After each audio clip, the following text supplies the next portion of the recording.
Welcome to the show, everyone. Today's guest is Chris Widener. Years ago, Chris was personally selected and mentored by two of the legends of the speaking and personal development world, Jim Rohn and Zig Ziglar, and he now carries on their legacy. Jim Rohn, known for being Tony Robbins' first mentor, made Chris his last protege. Chris and Jim co-authored Jim's book, 1 Year Success Plan, as well as Jim's last book, The 12 Pillars, which became an international bestseller. Zig Ziglar, considered to be the greatest motivational speaker of the 20th century, personally chose Chris to co-host his television show, True Performance. Along with co-hosting True Performance, Chris also hosted his own show, Made for Success, where he interviewed some of the top business achievers and thought leaders of our time. Chris has now given 2,500 speeches all over the world, has been named one of the top 50 speakers in the world, and has written 25 books, which have been translated into 14 languages. He is a member of the Motivational Speakers Hall of Fame. Earlier in his career, Chris was also a pastor for 14 years and knows what it is like to be in the trenches, fighting for businesses and representing God at the same time. He now leads a weekly group coaching meeting based on the teaching of the book of Proverbs, or as Chris calls it, God's little book for success.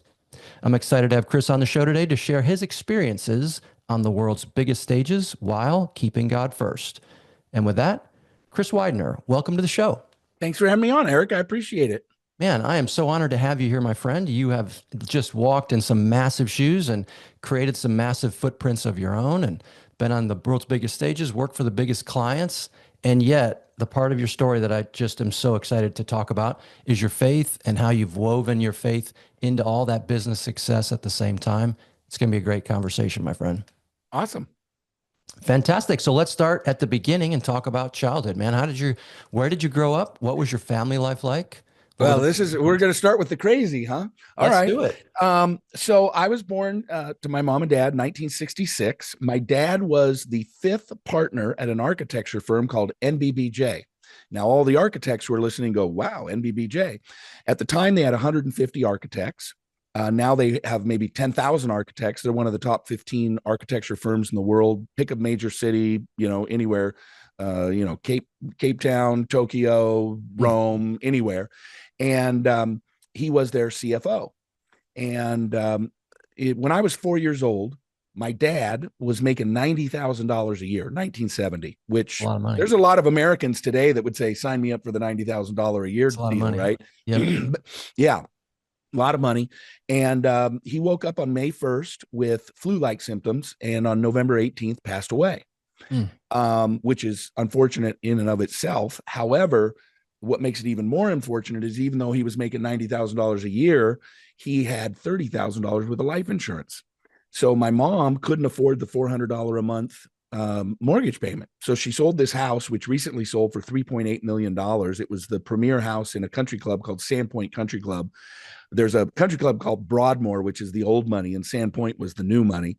And we had spectacular view of the golf course and then Lake Washington and then the Cascade Mountains. Like from our living room, it was truly about a 75-mile view. It was really amazing. Wow. But we had to sell that house. It began a downward spiral in my life.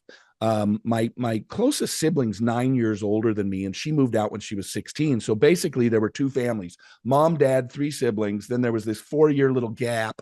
And then there was me and my mom. So kind of two families. I was basically raised as an only child. And my mom had borderline personality disorder. For those of you who know what borderline personality disorder is, that's a tough one. I lived in 28 homes. Went to 11 different schools. I was shipped off to live with relatives twice, once in the 4th grade, once in the 9th grade. I started drugs in the 6th grade, smoked opium for the first time in the 8th grade. In the 10th grade, I had 47 written referrals to the principal's office. My son said to me one time, he's like, Dad, that's like every 4 days. And I said, that's just the times I got written up, not just, that doesn't include the times I was just asked to sit outside to just leave the class, right? I made most of my money growing up as at the track, the horse track, Long Acres Horse Track. It's not even there anymore. It's now they built a new one called Emerald Downs.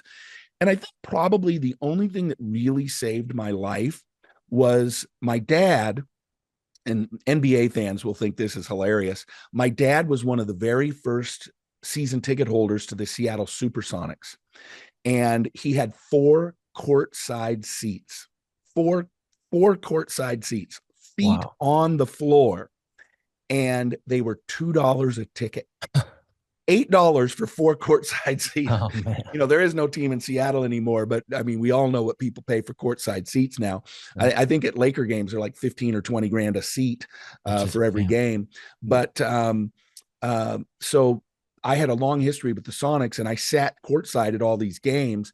And one of my dad's business partners had been a business partner in the movie business with the guy that owned the Sonics, Sam Schulman. So when I was 11 years old, I got hired as a ball boy for the Seattle Supersonics. Wow. And in fact, I think I still hold the record for the longest time as a ball boy in the NBA, 7 years, from 11 to 18, from sixth grade through 12th grade. And my first year when I started just after the start of the season. We were 2-11, and we got to 5-17, and they fired the coach and they brought in Lenny Wilkins. Yeah. And that year we went to the 7th game of the NBA championship against the Washington Bullets, now the Washington Wizards. We lost at home. And my job was to get back into the locker room and get rid of all the champagne and move it out of the room. But then the next year we won the world championship. And one of the things I love most about that, other than the fact that at the age of 13, I got to be in a ticker tape parade through downtown Seattle with 500,000 people lining the streets. Talk about where do you go from there? Wow. But I love that team because it's the most unsung team to ever win an NBA championship. Even people who are kind of NBA fans can't name a single person in the I starting was going to lineup. ask who was the star that year. Well, the star, there really wasn't a star. Our lineup was Gus Williams at point guard, Dennis Johnson at shooting guard, and he won the NBA championship series most valuable player. Our small forward was John Johnson. Our power forward was Lonnie Shelton, and our center was Jack Sikma. And Wow. we played against the Bullets, who had, people whose names you recognize, Bobby Dandridge, Elvin Hayes, Wes Unseld, Hmm.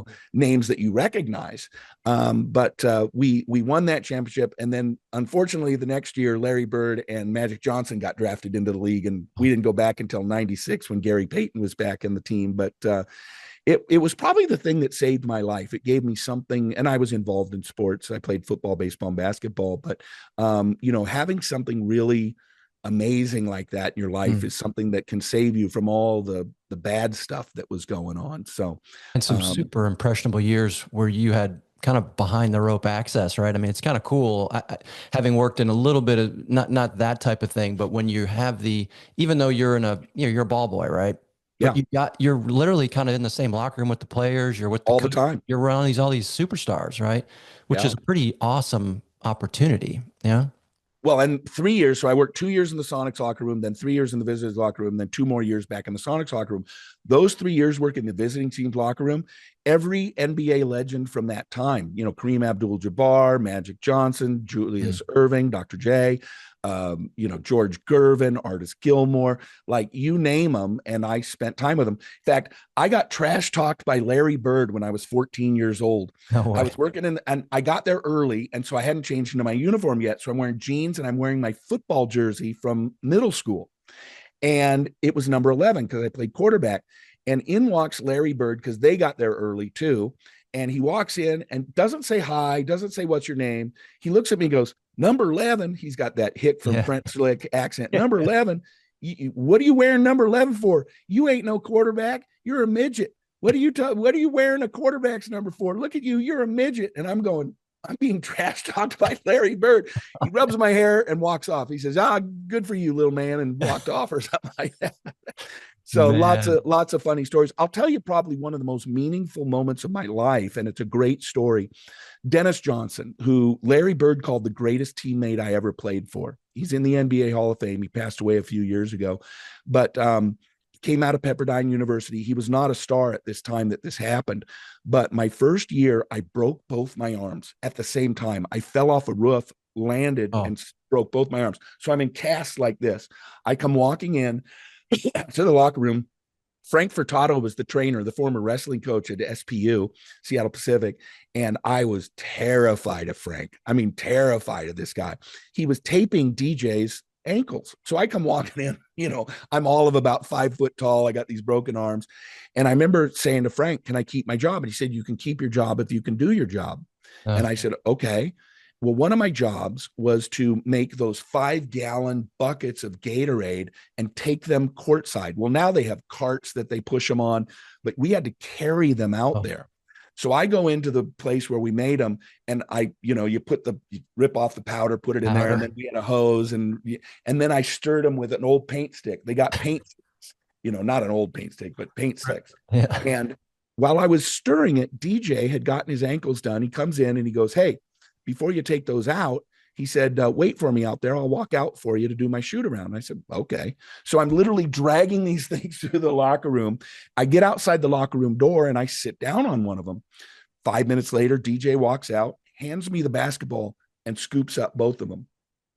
So for 6 weeks, the guy who won the MVP of the championship series, wow, carried my water for me. Now here's another interesting thing, so that I could keep my job. Because once I got out there, I just had to hold a couple drinks in my hand during timeouts, Right. And so, but it's interesting because there was a long tunnel, I don't know, 100 yards, 150 yards. And then it came out into the concourse, and they would rope the concourse off so that you could walk between it. And then you disappeared under the stands and out into the court. So for the last 50 yards, here was this professional NBA basketball player, later to become a big star, who had to carry the water in front of all the fans. Wow. So I tell that story about once a year online, and it's gotten millions and millions of views. It had nothing to do with him being rich and me being poor. It had nothing to do with him being black and me being white. It had everything to do with this young guy who he was a great guy. I ended up knowing his wife, Donna. They adopted a little boy named Dwayne. And he did that for a little kid so he could keep his dream job. And that servant leadership. Now, here's the benefit. When I talk about leadership, I always say, when you serve as a leader, there's benefits that come back to you. Well, I haven't been in an NBA locker room for, 30 years or something like that. But they used to have Budweiser beer. And then they had 6 bottles of St. Pauli Girl beer and 6 bottles of Heineken. Well, of course, everybody wanted the St. Pauli Girl beer and the Heineken instead of the Budweiser. Well, guess whose job it was to hand out the beer? My job. I handed out the beer. So what do you suppose I did? I always stashed the Heineken and the St. Pauli Girl beer for DJ. Yeah. That was the benefit. He didn't do it like, hey, I'll carry these if you bring me the best beer. Right. But that's the reciprocity that comes when you're a leader and you serve other people. That's the reciprocity, because they become loyal to you. Right. In fact, in my speeches and in my book, The Art of Influence, I talk about that loyalty comes from service. When you serve people, they become loyal to you. When they know that you're considering their interests more important than your own, your followers, your employees, they become loyal to you. And I was loyal to him forever. Yeah, man, I love that story. I love that notion, that servant leadership, totally, and giving to others, and how it does come back. But you're right. There's that subtleness. Like, he's not doing it to manipulate you, to get something from you. Right. But the fact that he did it made you love him and want to do anything for him, right? Yeah, I mean, if he was self-serving, he wouldn't have spent 6 weeks carrying water in front of all the fans every week, 3 times a week. Right. Right. I wonder, so it's interesting because you bring this question, it's kind of popped this thought in my head. It's been a lot of awareness of the 30 for 30 about the Bulls, right? The last day. Yeah. And Jordan is adored by many, many, many, many people, like generations, right, of people that think the world of Jordan. And this painted him maybe in a way that was similar, but maybe a little different than the persona that he had, right? And I wonder, did that resonate with you at all? Do you have any kind of reaction? Well, the funny thing is, Jordan came in the year after I left. Yeah. But I'll tell you this, the college games are usually on Friday night or Saturday, and then we'd come in for a Sunday afternoon or Sunday early evening game. And I'll tell you what, every single one of those NBA players knew what was coming into the league. Like Mm, they would say, "Did you watch that game yesterday? We are in trouble next year." Like yeah. they all knew it. They all knew what was coming down the tracks. Yeah. And I don't know much about him. I do have a good friend of mine who was a rookie with the Bulls, and the Bulls had this mentoring program, and they assign you to somebody else. And he was assigned to Michael Jordan. So Michael Jordan was his mentor. So they sat next to each other on the plane and all that kind of stuff. And he never really told me any horror stories. I mean, he didn't say he was the greatest guy in the world, but he didn't say he was the worst guy in the world either. The only thing I know about him is he was the most competitive Mm, until maybe Kobe. He was the most competitive guy. He played every practice like it was the seventh game of an right. NBA championship. And he had and you saw this in the 30 for 30.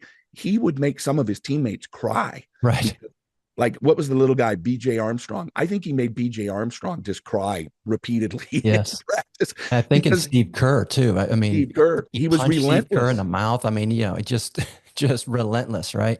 He wanted to win. Yeah, I came away from that not really thinking anything less of Jordan. He was definitely someone I just adored watching play, and any game he was on, I was probably your typical fan. With the attendance went up when he was in the building, and if the game was on, I was going to watch it if he was on. And I didn't really come away with any sort of negative, but just this awareness that this is what it took for him to be this animal Oh, it competitor. takes any of them. It Yeah. takes anybody that achieves that level. You trade something. Steve Jobs. Many people say Steve Jobs was the most miserable person they ever met. Mm, Bill Gates was relentless. 110-hour work weeks. The incoming president of the United States sleeps 4 nights a week, 4 hours a night. right. Like, I don't think you reach those levels unless you are obsessed. I mean, Gordon Ramsay, the chef. I personally don't go to any Gordon Ramsay restaurants simply because I refuse to give money to a guy who cusses out his employees.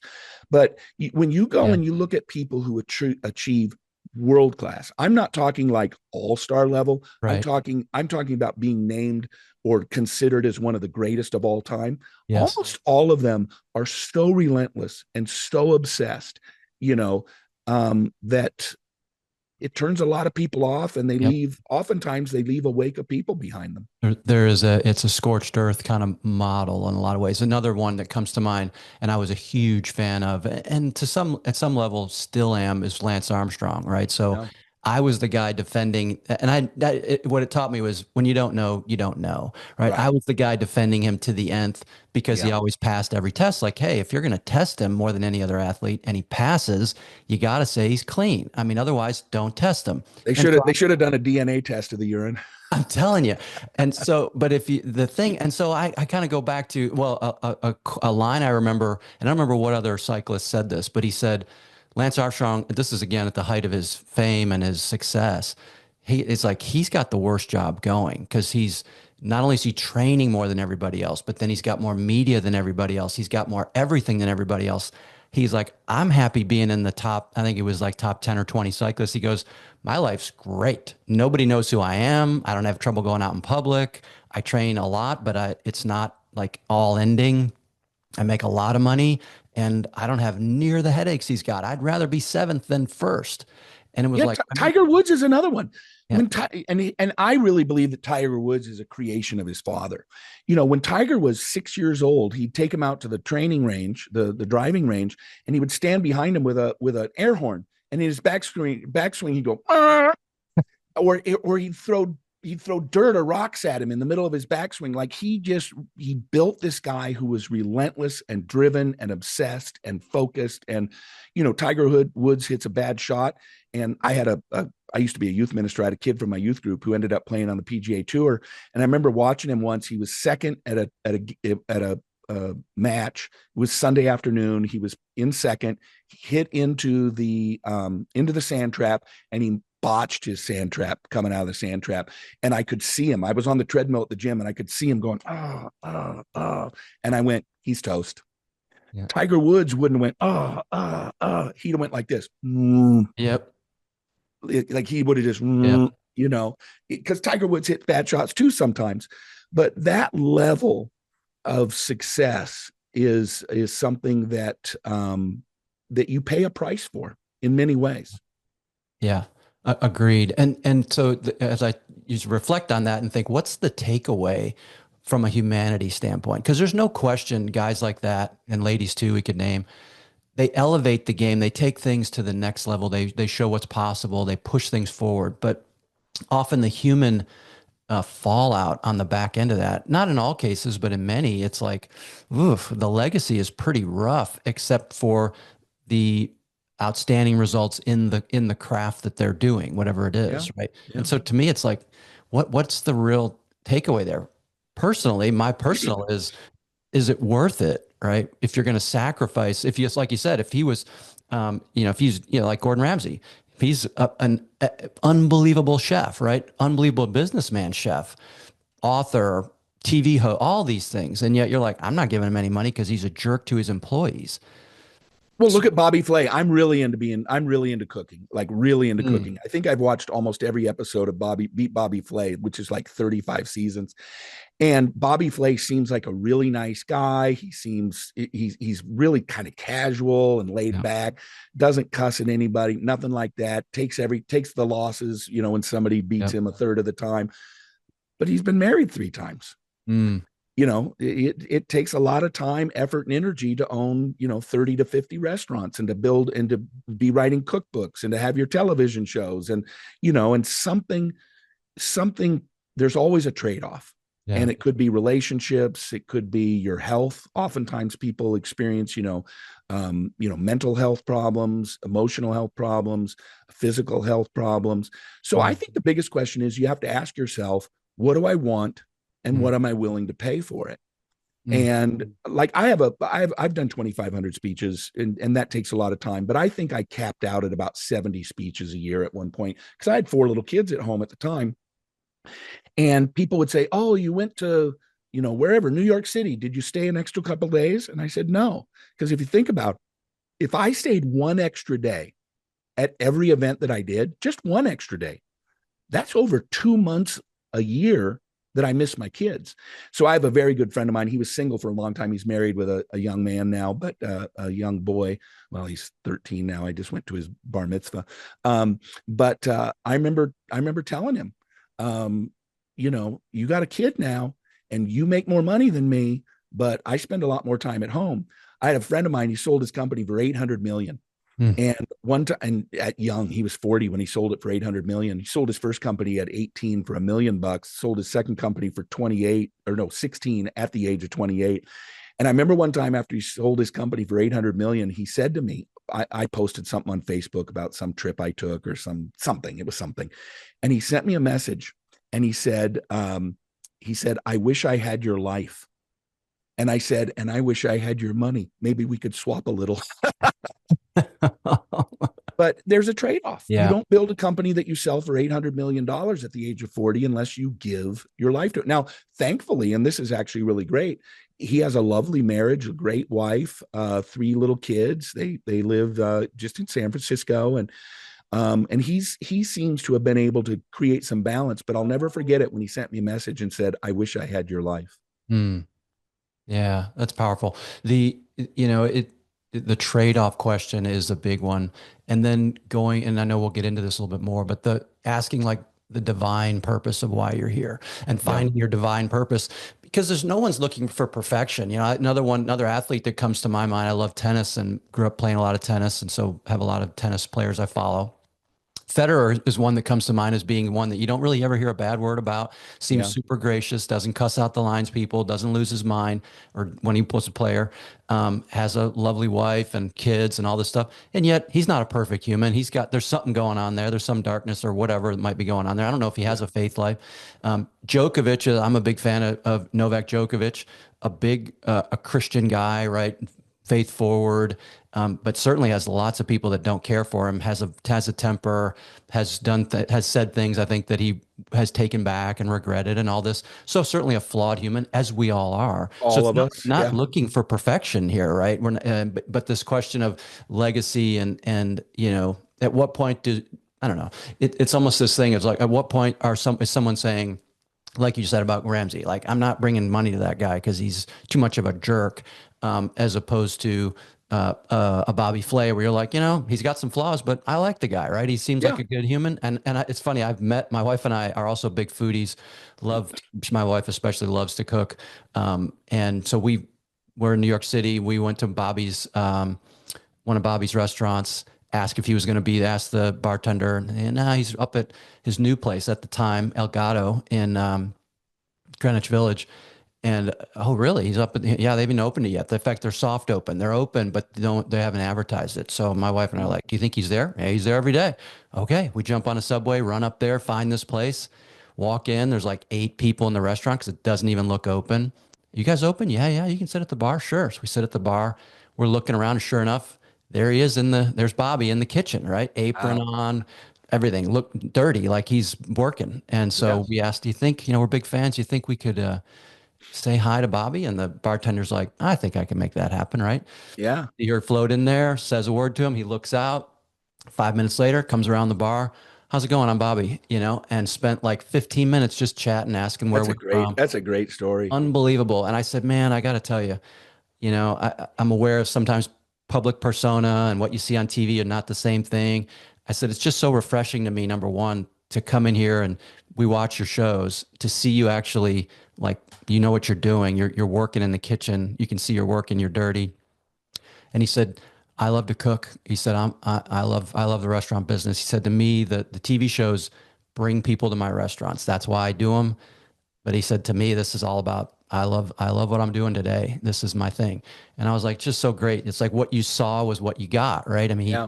he plays a TV chef, and he is a chef, right? So Yeah, it's not like Marcus Welby, right, right? right, exactly. I'm not a doctor, but I play one on I TV. play one home. Well, my wife and I's first dinner date was at Mesa Grill in Las Vegas, and we just went back there. I don't know, last September. I hosted a conference back there. I was the MC and hosted a conference, and we went to Amalfi, which is now in the same space that Mesa Grill used to be at, Mm. which is his sort of Mediterranean style restaurant. It's not an Italian restaurant, even though you think of Amalfi and the Amalfi Mm. Coast. It's they had a chicken parm on the menu, but it was for the most part Mediterranean style. But yeah, it's interesting. You think about what you have to put in. When I was a pastor, I pastored in 2 towns. I pastored in Mendham, New Jersey, which is a very, very, very wealthy zip code at the time. Whitney Houston lived there. Mike Mm. Tyson lived in the town south. Malcolm Forbes lived in the town south. Very wealthy area. And then when I was in Seattle, the Seattle area, I lived in Issaquah. And Issaquah shares its northern border with the southern border of Redmond. So I knew all these. So one was kind of 50-year-olds with a lot of money, 50 to 60-year-olds with a lot of money. The other was a lot of 28 to 40-year-olds with a lot of money. And at that point, as a pastor, I used to tell the guys and the gals who were, out working and making money, I used to tell them, pick the amount of money that is the amount of money that you would be happy with. Pick a big number. I don't care what the big number is, but pick the number. Because the problem is, when you're making 125, you want to make 200. When you get to 200, you want to make 300. Then when you get to 300, you want to make 500. When you get to 500, you want to make 1,000,000. And I told them when they were younger, making 200, what's the number at which point you stop sacrificing? Mm. Because if you don't pick the number, if you don't set that goal, you will just continue to up the goal, and you'll throw all those other things under the bus in order to pursue the next thing. Even though, 5 years ago, you would have been happy making $500,000 a year. Now you're making $500,000 a year. Now you want to make $1,000,000 a year. So you continue to do that. I just believe in a balanced life. Your business partner isn't going to be on your deathbed. It's going to be your spouse and your children. And so I've always tried to have good hobbies. I've tried to have good relationships. I have a lot of male friends. And typically males, we get together, we call them friends, but what we really do is they're people we watch football with, or we golf with, and there's not a lot of depth to it. I mean, you can grab 4 women, stick them in a Starbucks, they'll grab a cup of coffee and talk about every aspect of their lives for 8 hours. Right. Men are a little bit different from that. And so I've always tried to have healthy, deep relationships with at least a few different men. For years, I don't live in Seattle anymore, but one of the guys that went to my church, he was an elder in my church. He's no longer the president of the Seattle Mariners. He was 17 years as a CFO and then 7 years as the president of the Mariners. and we golf together and those kinds of things. But every year for Christmas, we did a Christmas lunch, and I bought him a book and he bought me a book. And we exchanged books and we read the books. And then our first lunch in the new year was to talk about the books and what we learned and those kinds of things. And I look at just even little things like that, those traditions that are deeper than going, hey, how the Seahawks do, or something like that, to create some depth.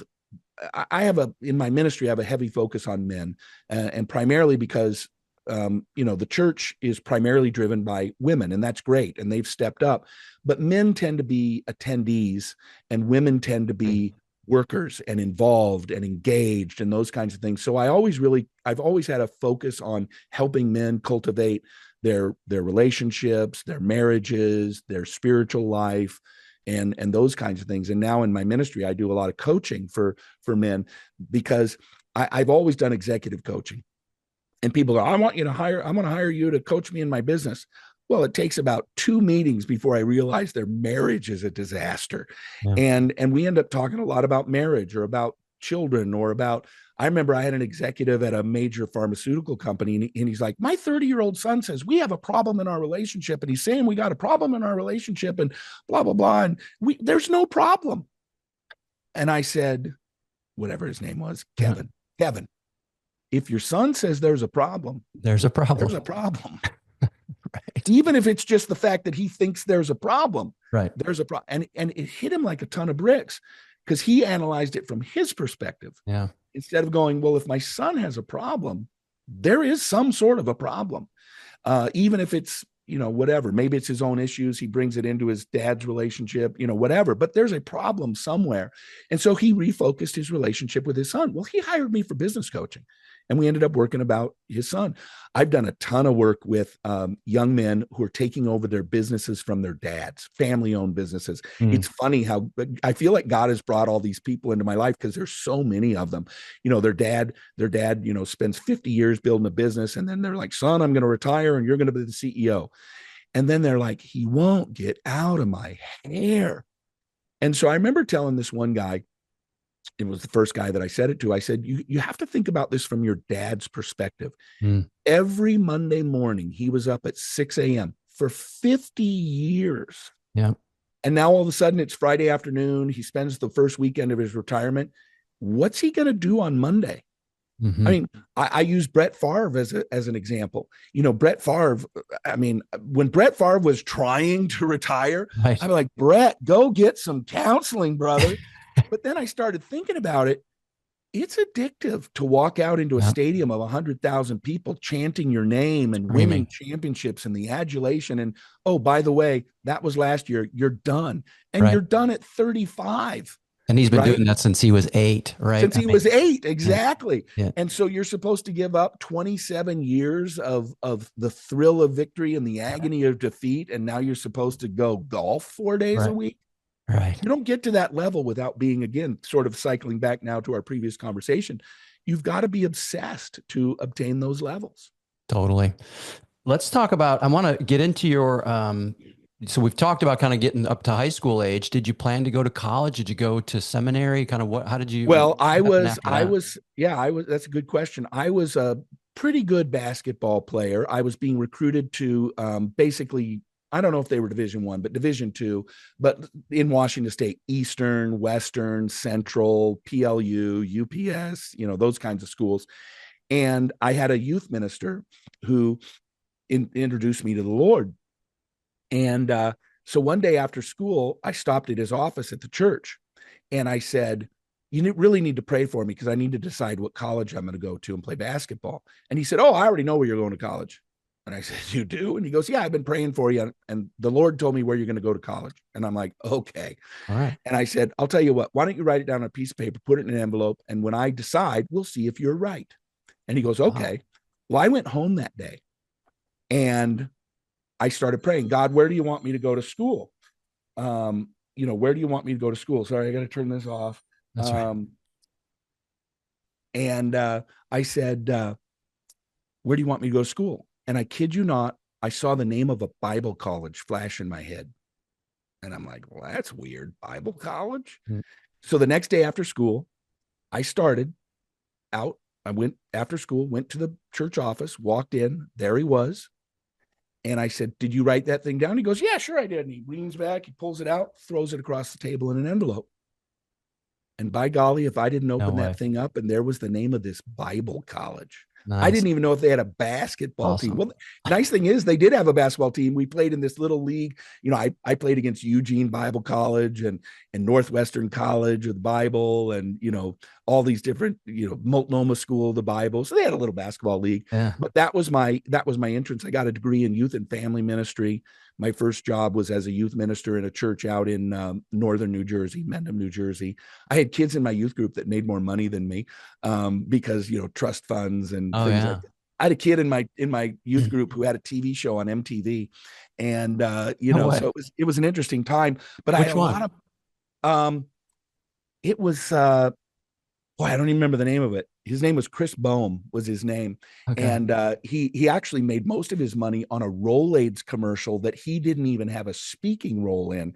I don't know if you remember it, but it was this family sitting at this table eating a big pasta dinner, and the Yes. dad leans back and goes, "Oh," and then the mom leans back, "Oh," and they show the table. Well, he was sitting at the end of the table, didn't even have a speaking role. He didn't even get to go, "Oh," like Right. this. And it was a national ad campaign. And I think he told me he makes $35 every time that ad runs. Oh, man. And he made a fortune off In of it. He every went out. market, right? All Yeah, in anywhere. he either went to USC or UCLA film school and got into the film industry. But it was an interesting time. But what was interesting was a lot of those kids had parents that were running the world. Mm. One of the kids, his dad was the number 2 guy in at Prudential Insurance. I went down and had dinner with or lunch with him one day, and I kid you not, his office, there were 2 offices on one floor. It was the Yeah. CEO and it was him. He was the COO, I think. I mean, this was the biggest office I ever seen. He had a table, conference table that Yeah. sat like 28 people or something like In that. his office. Yeah. But one of my first mentors, his son and daughter, went to my youth group, and I ended up doing her wedding for her and her husband. But he was at the time the senior VP of marketing for Mars Candies. He left there and went to LA and became the president of Calcan, which is a wholly owned subsidiary of Mars Candies. And then he became the CEO of Mars back in McLean, Virginia. And or as he told me, I have the highest job you can get without being a member of the Mars family. And I was very fortunate to have men like that because I was a young man. I was 22 to 25 when I worked there, just to be able to see men of Mm. faith. That church, they gave so much money. It was a relatively small little church. They gave so much money that I think they gave 40% of it to missions. I think they only kept about 60% of it to run the church, and the other 40% they shipped off to global missions and things like Wow. that. I had the former CEO of Sealand Corporation at the time. He was living in New Jersey. He was running the Puerto Rican Merchant Marines. A guy named Charlie Hiltzheimer was his name. Great, great guy. There was a former quarterback in the NFL who was then a dentist. So to the point of mentorship, I've always been very fortunate. In Bible college, I told you my crazy lifestyle growing up. I Mm. had a guy named Dr. Don Douglas, and part of your credits in Bible college was you had to have a ministry off campus. So they had gerontology where you'd go and hang out with old people at nursing homes and stuff like that. And one of them, we had a street ministry in downtown Seattle. Every Saturday night, we went down to a place called the Sunshine Inn, which was run by the Union Gospel Mission. Well, my second year of Bible college, and I was still very, very, very rough around the edges. A lot of teachers didn't like me. And to their credit, I was not particularly likable at that point. I was still learning about what it You meant to didn't be. like yourself that much, right? Yeah, I was trying to learn how to be a kind Christian person, but he asked me to be the leader of that street ministry, and I was like, wow, why would this guy believe in me? And then when I got out and I met all those guys that were running all those big companies, and then when I left and I went out to Seattle to start my first church at the age of 25, I was the senior pastor at Mm. 25, and I started getting a check from the guy from Mars. He sent me a check, and I called him up. I said, "Hey, thank you very much, appreciate that." And the next month, I got a check for the same amount. And I called him up and I said, "Hey, what's up?" And he goes, "Hey, I just want to support your new ministry." I said, "Perfect." Well, when we got the church up and running and it was paying all the bills, I called him up And I said, hey, just want to let you know, we're bringing in enough money from offerings and things like that from our congregation. If you want to release that money and give it to somebody else who needs it. And he said, nope, I'm going to keep sending it to you until God tells me not to. And I said, okay, I mean, I could put it to good use. And I said, but Mike, why? And I'll never forget it as long as I live. He said, because I believe in you. Mm. Well, I didn't have any grandpas. My uncles that I had were bad. My dad died when I was 4. My brother, who was 13 years older than me, married a girl who didn't like my mom, so I barely saw him. I had no male role models. To have Dr. Douglas and to have those guys in that church and to have people like Zig Ziglar and Jim Rohn say, I believe in you. It's one of the things now. I'm 58. I looked in the mirror when I was shaving about a year ago, and I looked at myself and I thought, I'm the old guy now. I need to start doing that for younger men. Mm. And so I try to say that to a lot of people now. I believe in you. Mm. And, you know, I've had some good accolades and I've built a nice resume. So people go, wow, if that guy believes in me, maybe I should believe in myself. Right. And it was really a powerful lesson for me to learn this power of having somebody believe in you. I wrote an article once. People could probably find it. I'm sure, you know, it was republished. You probably still find it. It was called Bring On the Boosters. And it was about all the people that boosted my career, not necessarily by opening doors per se, but even just telling me that they believed in me. It's a powerful thing when you know somebody else believes in you. Mm-hmm. Man, I love that. Um, I want to get into how you met Jim and Zig, but before maybe there, so you get your church up and going, and you're a pastor, right, of this church as a middle 20-year-old kid, 25, 6-year-old, and um, and you're the senior pastor. Is the plan like, okay, I'm going to keep rocking the pastor thing, or what's your thought or intention at that point? Well, so I did for 11 years. I was a pastor, and we started 2 other churches, one in Bellevue and then one in Snoqualmie, which is the town that I went to high I've been school in. there. Yeah. Yeah, Snoqualmie Falls. Yep. Folks, I've if you're been there. listening and you've never been to Snoqualmie Falls, you got to go there, and you got to go to the Snoqualmie Falls Lodge is what we called it. Now it's called the Salish Lodge. Best breakfast you'll ever have. It's like 12 courses. It's amazing, and it's perched right above the Snoqualmie Falls, which is twice as high as Niagara Falls. And the But falls are incredible. We were there in the wintertime. It was fabulous. oh, and they freeze up part of them, and the Yes. crystals. It It's was amazing. it was a miracle. Yeah, it was Well, beautiful. that's where I went to high school. So, but my plan was to be a pastor. But as a church planter, you don't have any money. So I had such a crazy upbringing. People started asking me to come and speak at high schools and summer camps and colleges and at-risk, you know, children and things like that to talk to them about how I overcame all that. And then I started doing more adult kind of stuff, time management, things like that. And that was the plan. But I was doing so many of those speeches, I thought, I looked at guys like Zig Ziglar, who I didn't know at the time, and I thought, well, these are guys who speak, which is, you know, it's not the primary role of a pastor, but it's the most well-known role of a pastor. 90% of your congregation really only knows you from the sermons you give on Sunday morning. Right. And so I thought, well, what if I took my skills and I went out into the secular world, but I brought a Christian worldview? And there was a guy named John Maxwell, who best-selling author, and I took a course from him when he was still a pastor. He taught a graduate level course on leadership. So I got to know John. John left being a pastor and moved to Atlanta. He was in San Diego, moved to Atlanta, and he asked me to ghostwrite for him. So I wrote his nationally syndicated article for about 2 years. Well, Jim Rohn found out about it, and they asked me to ghostwrite for Jim. And I said, well, I'll write it, but I want my name on it. I don't want to do any more ghostwriting. I want to do co-writing. So they hired me, and then I ended up spending a lot of time in Dallas. There was a TV network down in Dallas asked me to have a TV show. And at the time, I started a business where I licensed hundreds of audio programs from professional speakers. We put them into boxes of 14 CDs, 1 DVD, and we sold them through Costco and Sam's Club. And so I was selling 75,000 boxes a month through Costco and Sam's Club. And one of my anchors in every box was Zig Ziglar. So I was writing him big checks for royalties once a quarter. I also had a TV show at this network in Dallas. They asked him to have a TV show, and I didn't know it at the time, but one of the reasons they asked me to co-host was he was at the onset of his dementia.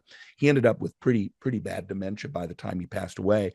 And so Zig had amazing long-term memory. but he had no short-term memory. So you could say, tell us the story of selling peanuts door to door in Yazoo City, Mississippi when you were 7. And he'd tell you the whole thing right down to the most minutia of detail. But when he was done, he would tell you the exact same story again. So he had no short-term memory to remember that he just told you that, but he could tell you a story from 70 years ago. So in 2002, I decided to go in and speak and write full time. And I started out by ghostwriting for John, and then that led to Jim, and then that led to Zig, and those kinds of things. So it's incredible. I mean, those are that is the who's who in that space, and it's just it's so incredible to see. You said a minute ago that you had no male mentors, and yet earlier in our conversation you talked about Dennis Johnson, and so you have had some incredible mentors or men around you. Yeah. And then the Bible college, right? And the whole idea of where you're going to go to college, and you ask a minister who says, I'll tell you where, I already know. And which leads you then to go home and prayerfully consider, where should I go to college? So you look at the divine fingerprint on. Well, listen to this. I just hosted on December 7th. I had 35 guys fly in from all over the country. They didn't know each other at all. They flew into Chattanooga, and I did a 1-day prayer retreat. We had some lessons. We prayed for each other, that kind of stuff. And I had that youth minister from 1983. I had him there, and I opened the whole thing by saying, you do not know what one decision will lead to 41 years later. And I said, I'm going to give you an example of this.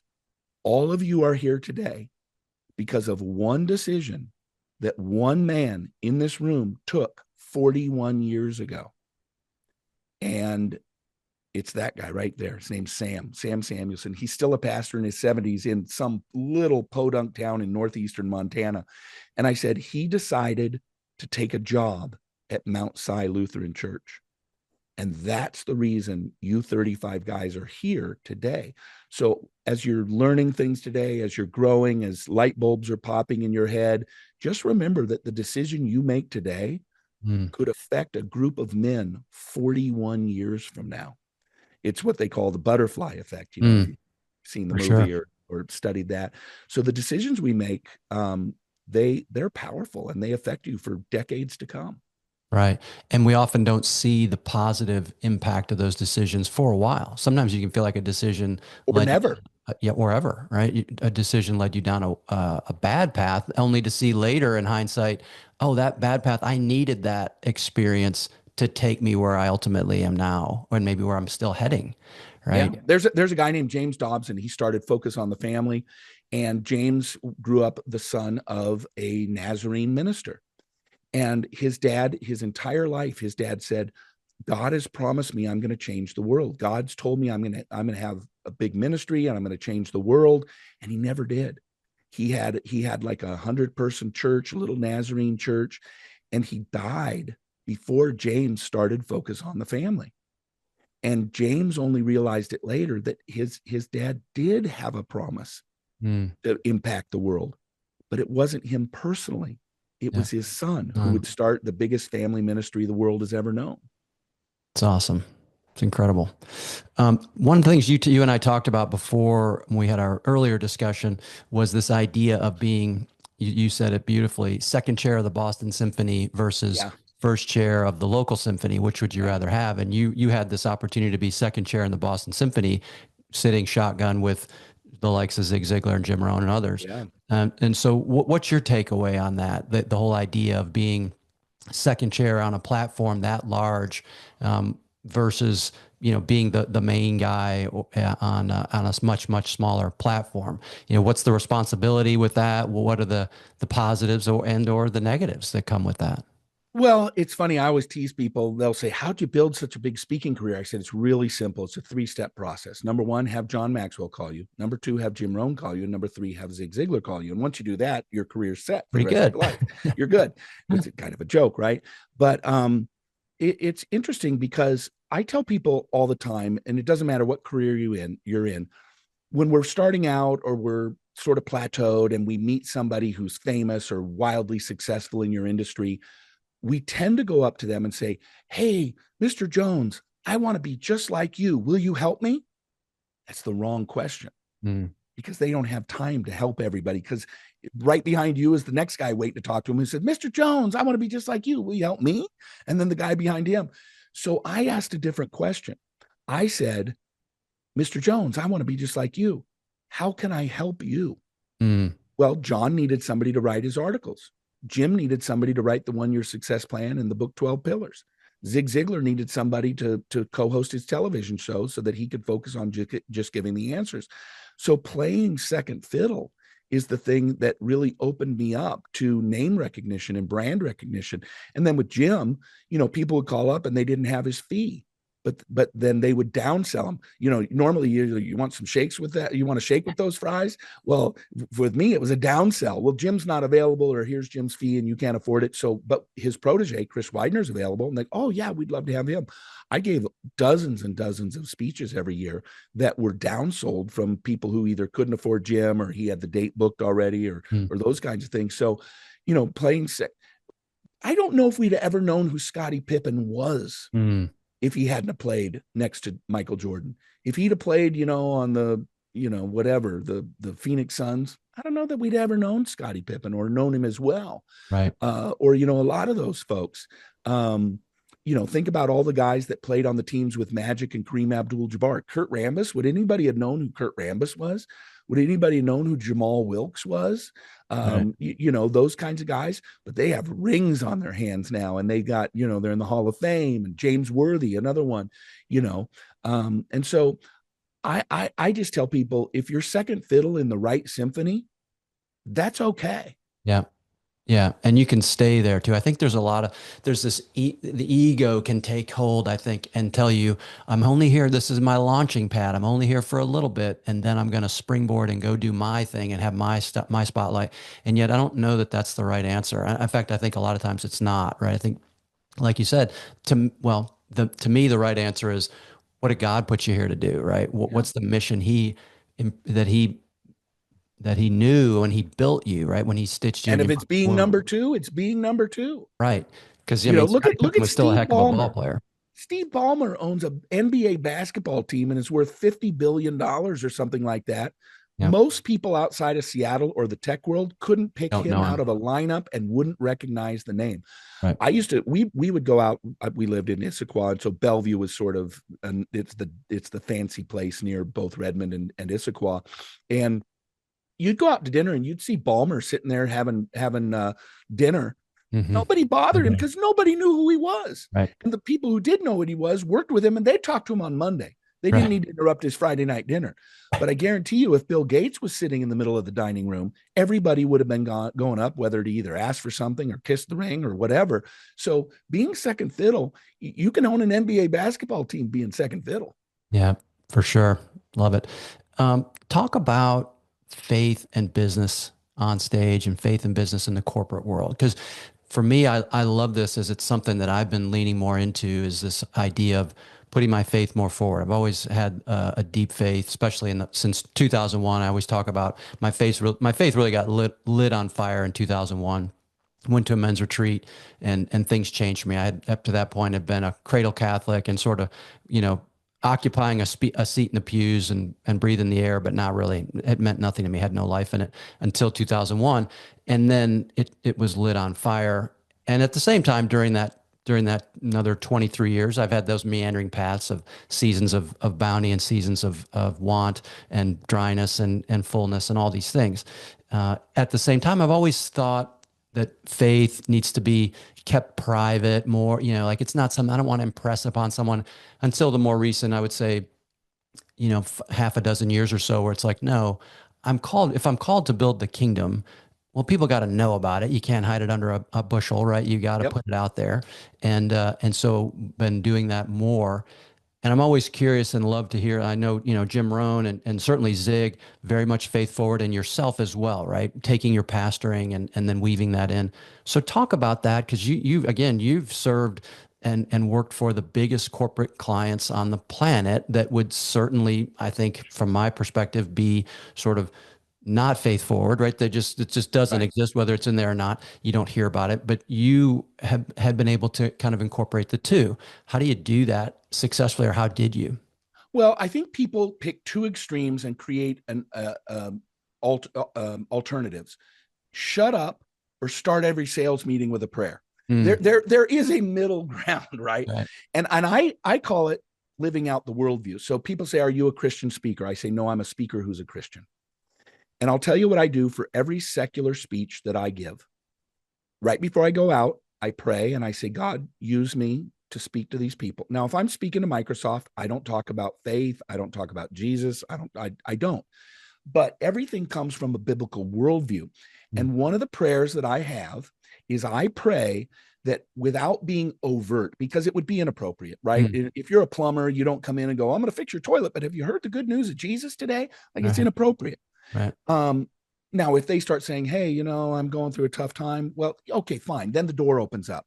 Right. But I have a prayer that I let the worldview come through so thoroughly without actually saying it, that somebody will come up to me afterwards and say, can I ask you a question?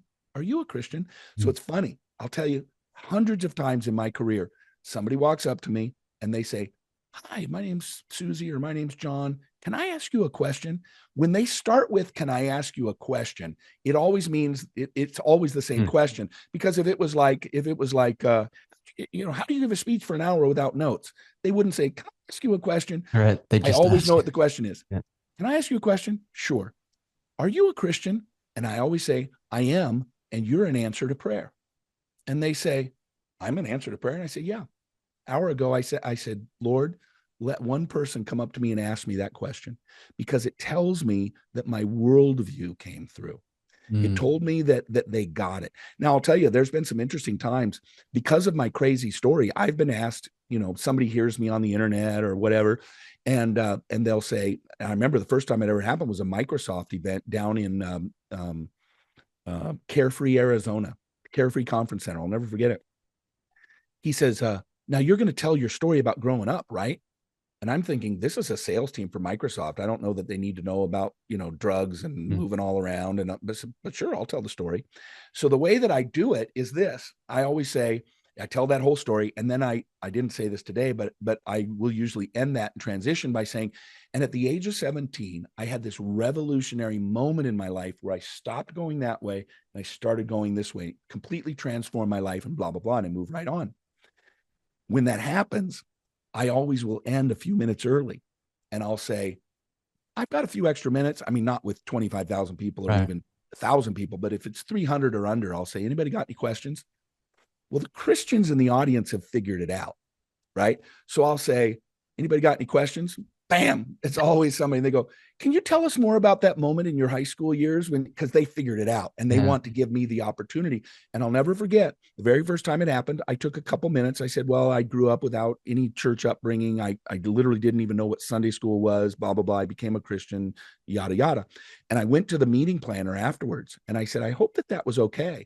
And the person said to me, totally fine. You didn't bring it up. You answered their questions. You didn't belabor the point. Totally fine. You answered their question. And I'm fine with that. And I realized that, Jesus said, I'll make you fishers of men. And I do this whole part in some talks that I do. He didn't say, I'll make you hunters of men. Now, partly because he was talking to fishermen, they would understand it. But I think there's a deeper truth there. Too many of us are hunters rather than fishers. And this is why people run away from us, because when an animal's being hunted, what do? They run. But when an animal's being fished, what do? They come, and they come because of the bait. And fishermen will tell you, I'm not that much of a fisherman, but I know that sometimes you use little frogs, plastic frogs. Sometimes you use a lure. Sometimes you just let it sit there. Sometimes you drag it. Sometimes you use salmon eggs. Sometimes you use minnows, because different fish bite different bait. And so, to use the analogy, I always say to myself, what I need to do is be the best bait possible. I want people to look at me and say, that guy's got something different about him. That guy, I want to know more about what drives that guy. And I don't even have to say, well, let me tell you about Jesus. They just go, there's something different about you. What's your worldview or whatever. And then I'm able, when I'm asked the question, but it's because they came to me, not because I hunted them down somehow. Like, hey, by the way, did you like my speech? Well, if you like my speech, let me tell you about Jesus. it's more about, and Zig was really great at that. Zig was really great at that. Zig was a little more overt in his speeches, but Jim Rohn, Jim wouldn't say, well, it says in the Bible in Psalms such and such. He didn't quote Bible and verse, but Jim would say ancient wisdom tells us. And then he'd quote the Bible. Right. You brought up Ancient Business Wisdom School, or Ancient Wisdom Business School, which is a program developed for based out of the book of Proverbs. And the Bible has a lot to say about success, and particularly the book of Proverbs: time management, relationships, money, Excellence, quality, integrity. Yeah. I mean, an atheist can read Proverbs and get a lot out of it because it's just pithy little sayings, by the way, written by the richest man to ever live, Solomon, who, if he was alive today, I chat GPT'd it last week, he'd be worth $2 trillion today. He could buy and sell Elon Musk 4 or 5 times over. Yeah. And yet he was filled with wisdom. And most people don't remember that God said to Solomon, which would you rather have? I'll give you whatever you want, wealth or wisdom. And he said, I'll take wisdom. And he said, because you chose wisdom, I'm going to give you wealth as well. And he became the richest man to ever live. Because in order to have that kind of wealth, you need to have some wisdom. Otherwise, right, you'll destroy your life. I always say your success has to be bigger, or your heart has to be bigger than your success. Because if your success is bigger than your heart, you're in trouble. Like I remember about 10 years ago, somebody said, why is Justin Bieber so out of control? I said, he's a 18-year-old kid with $200 million. We'd all be out of control. Right. Because his heart wasn't big enough to handle the success that he had. And we see it all the time in business and the music industry and acting, people that wealth destroys their life because they don't have the internal capacity to manage it. Yeah. And he's had a big turn, Justin Bieber. I don't really pay a lot of attention, but after a lot of pain and a lot of hurt and a lot of destruction and a lot of mess that I'm sure at this point in his life, he wished he'd have never gone through. Yeah. Yeah. But shaped him in some way. No, again, I don't really know Justin Bieber, but I see the headlines and I've seen like, wow, this guy's really going through a transformation, at least apparently. But yeah, I love what you said about living the worldview, and it's so much more powerful, or it's powerful separate from the words, right? And I think was it St. Paul that said, "Go preach the gospel and use words if you have to." Well, he said things like that, but that actually came from Mother Teresa. She said, "In all things, witness of Christ, and if necessary, use words." There you go. I love Mother Teresa. Yeah. And so, but there it is, right? It's like live it, demonstrate. Because if you have the words, but you're living this life that's full of anxiety and anger and bitterness and all this stuff and unforgiveness and, cold-heartedness, it's not very attractive. Back to your bait analogy, right? It's like, man, this guy says one thing, but he sure seems to be miserable, as opposed to the opposite, which is I'm not really hearing specific words, but he sure is he's got this light about him, and he's a person that I'm attracted to learn more about and learn. Well, I'll tell you a story about Tucker Carlson. Tucker Carlson's a friend of mine, and we're friendly. We're not going on vacation together or anything like that, but we're friendly, and we book him for some speeches from time to time. And Tucker always used to say, his wife's name's Susie. He'd always say, my wife is a real Christian. I'm just Episcopalian. And which was funny. It was his funny way of saying, I don't know what I think about this kind of thing, But about 3 months ago, I heard him on a podcast, and he was talking to somebody who, I don't know what their faith background is, a political guy. And he said, what's interesting to me? With everything going on right now, the only people who understand it are my Christian friends. Mm-hmm. And then he followed up by saying, and the only people I know who aren't terrified about what's going on are the Christians. And I was talking to my friend John Rich, who is the country singer, Big and Rich. And John had just been on Tucker's podcast, and I was talking to John, and we joked about, or I told him, I said, well, it's interesting because Tucker always says, my wife's the real Christian, I'm just Episcopalian. And John said, that's really sad. And I said, it's not sad at all, John. And he said, why? And I said, because he knows the difference. He knows the difference between having a real vibrant faith, which his wife has demonstrated to him for decades now, and being a churchgoer. Yeah. And it's really fascinating. For the first time ever, about a month ago, I heard him actually, instead of the old quip, My wife's the real Christian. I'm Episcopalian. He said, I'm a Christian.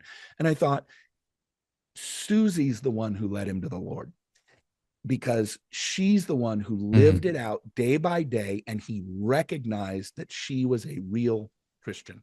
Right. And living with her and building their life and their family and their children and all that kind of stuff, it witnessed to him that that's what a real Christian does. And the way she lived her life, that was a witness to him. And, he sat down and read the Bible all the way through about a year ago. But I don't know that those words would have had the same impact had Susie not been such a strong, faithful wife and Christian. Amen. Gotta live the faith for sure. As we start to look to wrap up, I'm curious. There's been so much, it seems, that's happened in the last, call it 5 years, right? Since COVID happened, it seemed like the world kind of tipped off its axis a couple degrees, and all the things that we could put a stake in the ground and say, I'm confident that this is solid and it's not going to change. Again, separate from the Lord, right? The things of this world that we went, seem to like, whoa, now nothing seems solid. It seems very helter-skelter, and a lot of craziness gone on in our country and in the world, it seems, in the last 5 years. What do you see as maybe the biggest opportunity and or challenge in our business world today, or our world today? I can tell you it's the same thing, and it's both. It's our greatest opportunity and it's our greatest challenge, and that's AI. AI, I use it for research all the time. All the time. I'll put a question into it, because when you put it into Google, it'll give you 50 different websites to look, but AI has already, taken all those into consideration and pumps out the answer for you. And then you can ask follow-up questions to narrow down, or to check where they got their resources, or all those kinds of things. But it's also the most dangerous. I mean, I think in the next 18 months to 2 years, we're going to see entire industries wiped out because of AI. I don't know if you've started getting sales calls that are AI. Hi, is this Chris? Oh, I get them probably once or twice a week now. Hi, is this Chris? I go, yeah, this is Chris. Hi, this is Susie calling from XYZ company. And I'm like, this is AI. Like, this is not a person, but she's responding to me.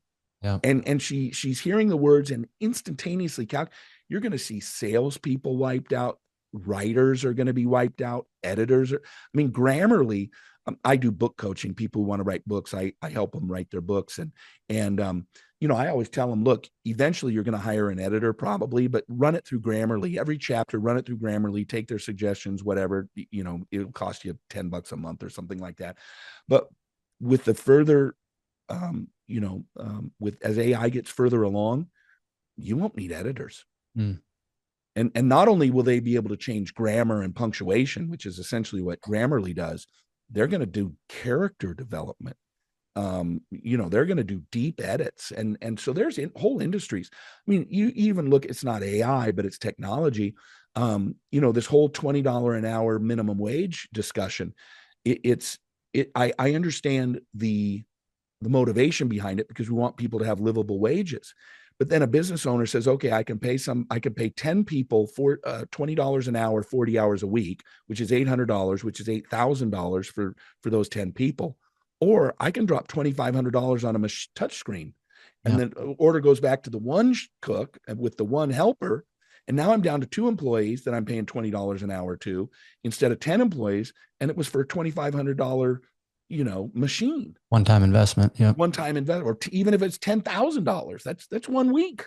Right. So technology is the thing that we're really going to have to, really, really understand. And I tell people, AI and technology is a tool, and a tool can be used for good or for bad. And I always use the illustration of a hammer.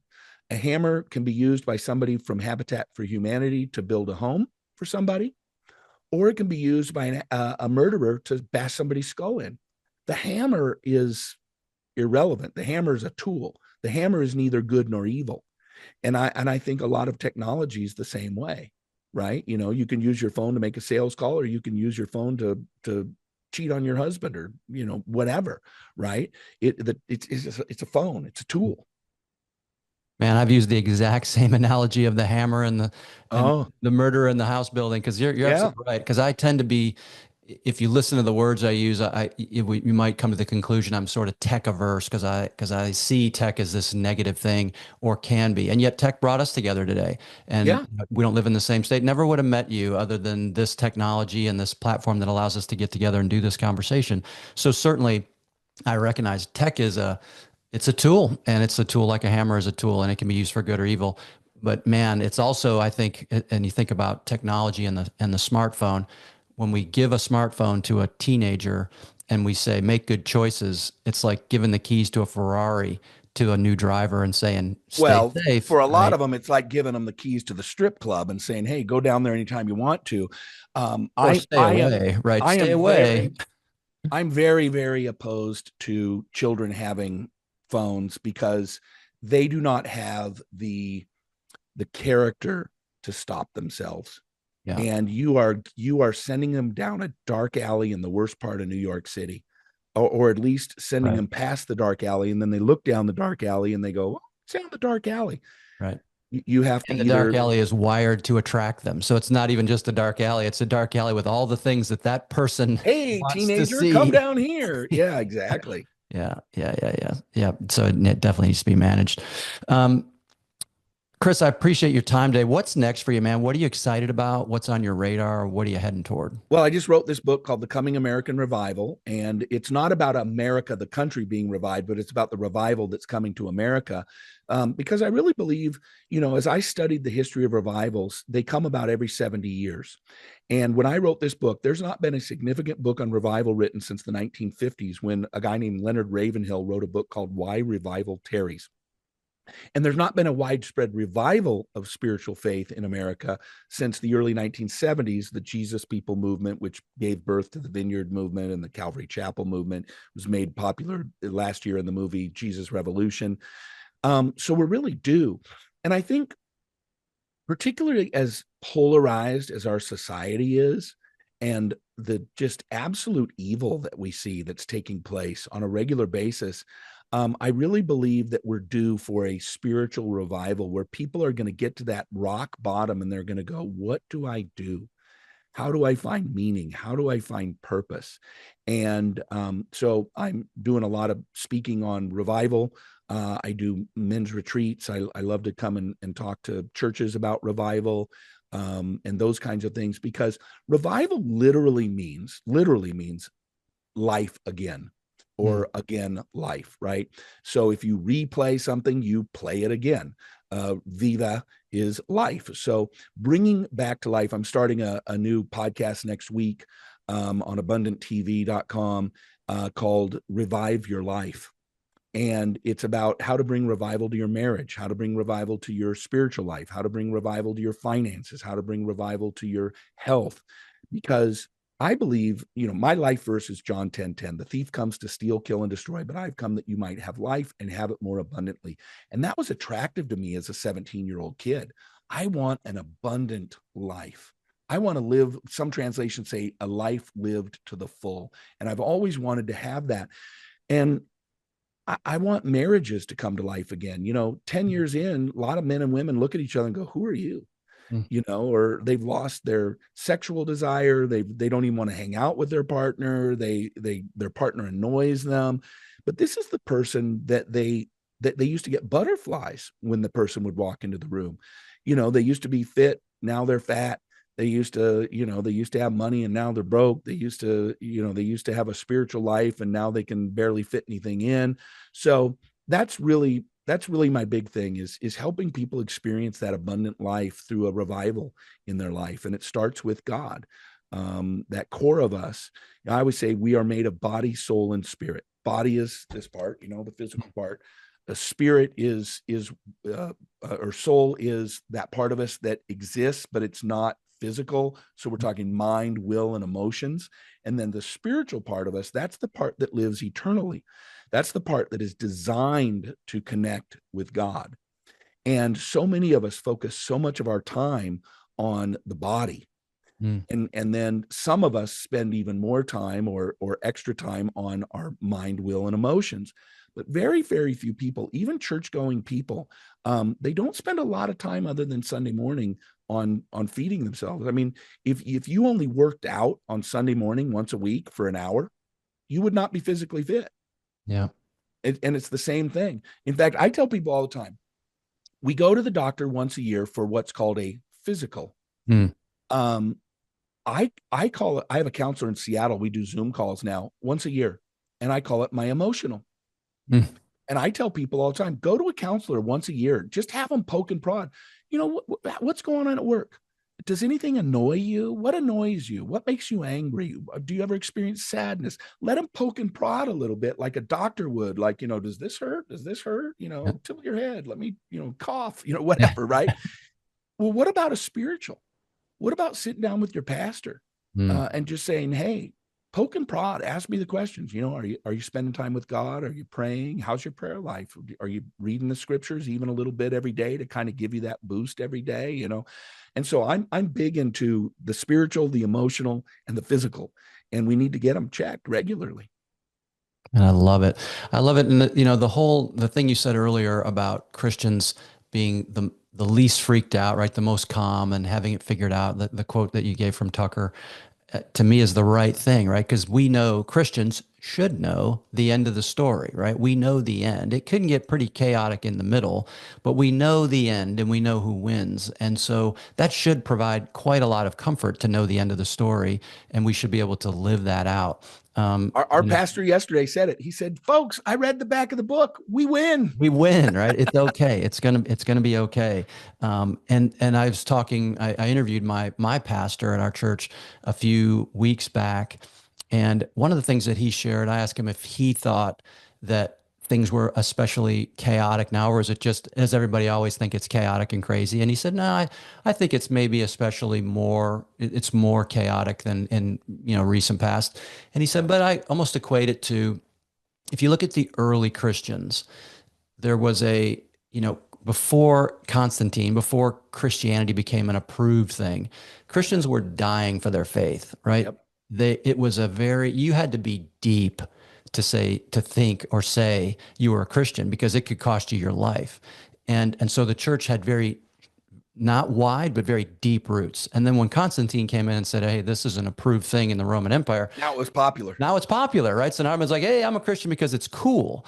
And then you didn't have to be very deep in your faith. And you certainly weren't willing to risk anything. And in fact, it was actually probably more risky to say you weren't, or not be in the cool club, right? So he said, now I think we may be getting more to a part where it's more in tune with the early Christians, where being a Christian could cost you something, might cost you your job, might cost you a promotion. And yet it's the right path. And so will the church get maybe less wide, but deeper? Will it get narrow? It's a pruning of a tree, right? We're going to prune off some dead branches so that the tree itself will grow more full and lush. And so he said, I think we might be in that type of season. And to me, it's like, okay, I can again be comforted by that and rest in that it may be challenging, but I know the end, and I know it's the right thing. And if you know the end of the story, it can bring a lot of comfort, right? Well, if you think about it, the fastest growing churches in in the world are in persecuted countries. Mm. There's an old saying that the blood of the martyrs is the seed of the church, because what you end up having happen is only the serious people are stuck around. Right. So I pastored a church in Seattle, and I now live in Chattanooga, Tennessee. And people will say, what do you like about living in Chattanooga, Tennessee? I said, well, I love the culture. It's the Bible Belt, you know. And I said, one of the best things is everybody goes to church. And they're like, well, what's the worst part of the thing? And I said, everybody goes to church. Mm. Everybody's a Christian, right? Right. Everybody's a Christian, right? Because it's cultural Christianity here. Yeah. And in many ways, I preferred Seattle, where people are like, Christianity, blah. Yeah. You know, at least you knew where you stood with them. Right. Instead, they're like, oh, praise the Lord, brother. See you at church on Sunday. And then they overbill you for the work they did on your house. Right.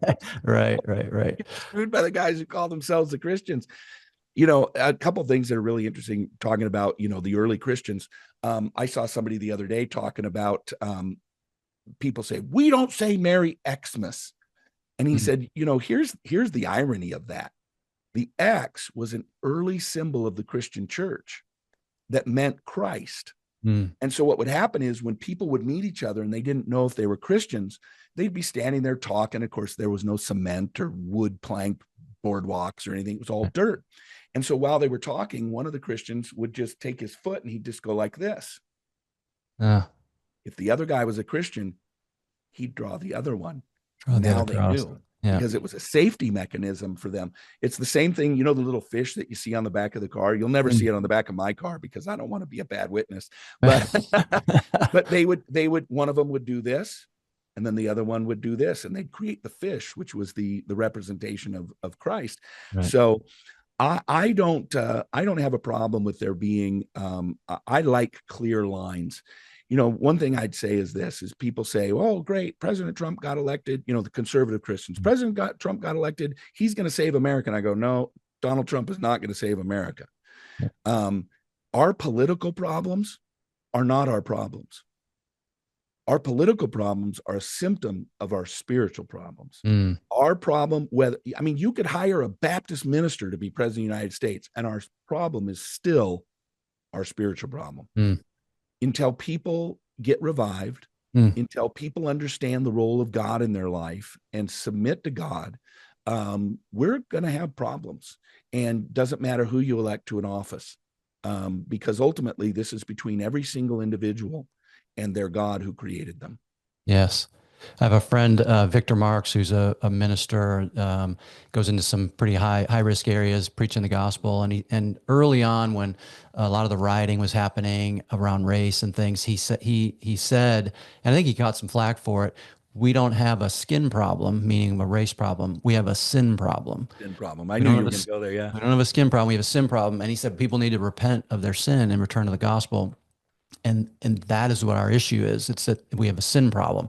And he took a lot of heat for it, but I think it's spot on. I think that we are reaping what we have sowed. Oh, I'll tell you, we've been looking for a church here in Chattanooga. We've gone to a couple, and a couple of them have been what I call dog and pony show churches. It's just come and watch the minister do his thing. There's two ways to serve. You can work in the parking lot. You can be a greeter. You can work in the children's ministry. Other than that, you don't get to do anything. And I'm not an attendee. I'm not an observer. Right. And so we've started going to this church. And one of the things I love most about it, there's probably 500 people in the congregation. It's old, it's young, it's black, it's white, it's Asian, it's rich, it's poor. And the pastor invited me down to talk to him one time about a month ago. I went and sat in his office. We ended up talking for a couple hours. And he said, well, what do you like? What do you like about our church? You tell me the things that you like about our church. I said, the thing I like most? I love the diversity, because it looks like heaven. Heaven isn't going to be all white or all black. Like, I don't like all white churches. I don't like all black churches.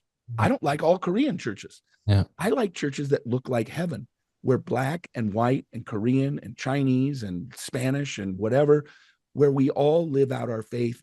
And it's regardless of what your skin looks like or your age, or, at our church, there's this guy, and he drives a beautiful Bentley. And then you'll see a jalopy on the other side of the thing. I love that, because rich, poor, I always tell people, at the foot of the cross, there's no difference. Yeah. It's why I'm never enamored by celebrities. I've got friends who are celebrities, but oh my gosh, ooh, wow. At the foot of the cross, we're all the same. Yep. We come in the same, go out the same. Yep. Chris, where can people find you, man? Where can they connect with your work? Easy. ChrisWidener.com. My email's chris@chriswidener.com. If you want some coaching, I'm actually I'm switching from doing straight business coaching to doing more what I'm calling spiritual coaching, because like we talked about earlier, guys hire you to talk about their business and they realize the real problem's their marriage. And so, really just helping people on more of a holistic level that includes spiritual and family and business, because they're all intertwined. People are like, well, what does my marriage have to do with my work? Really? Never had a raging fight with your wife at 8 a.m. and then walked into the office at 9 a.m. Come on, right? Yep. You're lost for the day when you and your spouse get into trouble. So if they're looking for any coaching, or if they'd like to buy the book, it's ComingAmericanRevival.com, not the Coming American Revival, but ComingAmericanRevival.com. It's all about the spiritual state of America, what it would look like if there was revival, how we could see it happen, and all those kinds of things. But it always starts with the individual. Fantastic, man. We'll be sure to get those links in the show notes. And Chris, again, man, thank you so much for your time today. Love the conversation. Went in a lot of it's been great. I appreciate it. You're a great interviewer. I appreciate that, my friend. It means a lot coming from you. And again, I wish you well and look forward to more things to come. Thanks, brother. To our audience, thank you for taking time from your busy day to listen to the show. Always appreciate you do that. If you would write a review, give us a rating, share the program with a friend, it helps us reach a broader audience. Until next time, friends, I'm Eric Sardina. You've been listening to the Return to Authenticity podcast, and bye for now.